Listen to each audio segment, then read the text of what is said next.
Delhi assembly election 2025 Delhi দখলের জন্য কৌশলী বিজেপি আস্থা রাখতে পারে পরিবারতন্ত্রে। নেতাদের পরিজনেরা পাবেন টিকিট। বিজেপির একটি সূত্র জানাচ্ছে, অরবিন্দ কেজরিওয়ালের দলকে রুখতে দিল্লির বিধানসভা ভোটে কৌশল বদলাতে চলেছে বিজেপি।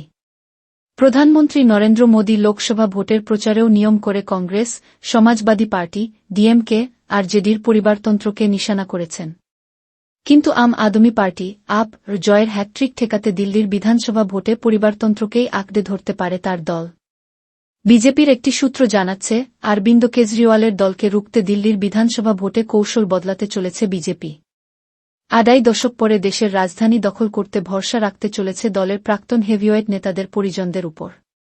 2 প্রয়াত প্রাক্তন মুখ্যমন্ত্রীর পুত্র রয়েছেন এই তালিকার শীর্ষে, সাহিব সিংহ বর্মার পুত্র প্রবেশ এবং মদনলাল খুরানার পুত্র হরিশ।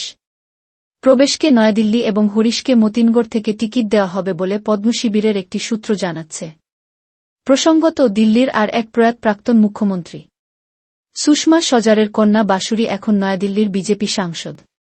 প্রসঙ্গত, আগামী বছর ফেব্রুয়ারিতে দিল্লিতে বিধানসভা ভোট হওয়ার কথা। সে ক্ষেত্রে ডিসেম্বরের শেষে ভোটের নির্ঘণ্ট ঘোষণা করা হতে পারে। কেজরি বৃহস্পতিবার প্রথম দফায় একজন দলীয় প্রার্থীর নাম ঘোষণা করেন। ঘটনাচক্রে তাদের মধ্যে 6 জনই দলবদলু। প্রসঙ্গত, 2020 সালের বিধানসভা নির্বাচনে দিল্লির 7-0টি আসনের মধ্যে 6-2টি আসনে জয়ী হয়েছিল কেজরির দল। বিজেপি পেয়েছিল 8টি আসন। আবগারি দুর্নীতি মামলায় অভিযুক্ত কেজরি 9.5 বছর মুখ্যমন্ত্রিত্ব সামলানোর পরে গত সেপ্টেম্বরে ইস্তফা দেন। তার স্থলাভিষিক্ত হন অতীশী। ইতিমধ্যেই একটি বিধানসভা আসনে প্রার্থীদের নাম ঘোষণা করেছেন কেজরি। সেই সঙ্গে জানিয়েছেন, লোকসভার মতো কংগ্রেসের সঙ্গে সমঝোতা করে নয়, একার শক্তিতেই দিল্লি বিধানসভা ভোটে লড়বে তার দল।